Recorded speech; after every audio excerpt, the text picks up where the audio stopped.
കോൺഗ്രസിന്റെ വിശ്വാസ സംരക്ഷണ യാത്രയിൽ അയ്യപ്പനാണോ മുഖ്യമെന്ന് ചോദിച്ചാൽ ഒരിക്കലും അല്ല. ഒരു ദൃശ്യം പുറത്തു വന്നിട്ടുണ്ട്. ശബരിമലയിലെ അയ്യപ്പന് വേണ്ടി വിശ്വാസ സംരക്ഷണ യാത്രയാണ് നടത്തുന്നത്. അത് തട്ടിപ്പാണെന്ന് പറയാൻ കാരണം നേരത്തെ അയ്യപ്പൻ തന്നെ ആ പരിപാടിയുടെ ഔദ്യോഗിക വേദി പൊളിച്ചിട്ടു. കാര്യം യവന്മാരുടെ മനസ്സിലിരിപ്പ് എന്താണെന്ന് അയ്യപ്പൻ തന്നെ തിരിച്ചറിഞ്ഞിട്ട് കൊടുത്ത പണിയാണ്.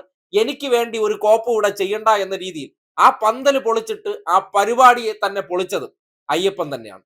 അപ്പോ മറ്റൊരിടത്തേക്ക് ഈ പരിപാടി വെച്ചു. ആ പരിപാടി വെച്ച് കഴിഞ്ഞാൽ ഒരു വിശ്വാസ സംരക്ഷണ യാത്രയാകുമ്പോൾ അയ്യപ്പന് വേണ്ടി വിശ്വാസികൾ വരേണ്ടതാണ്. പക്ഷേ ദേ അങ്ങോട്ട് നോക്കിയേ, അയ്യപ്പന്റെ ഒരു വിഗ്രഹം എടുത്തുകൊണ്ട് വരാൻ ആളില്ലെങ്കിൽ എന്താ, അബിൻ വർക്കി എടുത്തുകൊണ്ട് വരാനും അബിൻ വർക്കിക്ക് വേണ്ടി അവിടെ ശരണം വിളിക്കാനും മുദ്രാവാക്യം വിളിക്കാനും ഒരു ആൾക്കൂട്ടം ഉണ്ടായി.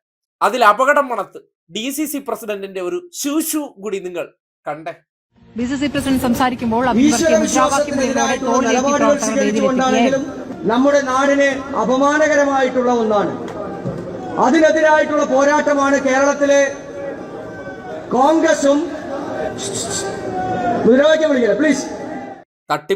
തട്ടിപ്പാണെന്ന് എന്താണ് ആവർത്തിച്ച് പറയേണ്ടി വരുന്നതെന്ന് പറഞ്ഞാൽ ഇതൊക്കെ സ്പോൺസേഡ് പരിപാടിയല്ലേ, രാഷ്ട്രീയമല്ലേ, ചിലർക്കൊക്കെ ആൾക്കാരുടെ മുന്നിൽ മുഖം കാണിക്കാനുള്ള ഒരു വേദിയാണ് എന്നതിനപ്പുറം എന്ത് അയ്യപ്പൻ.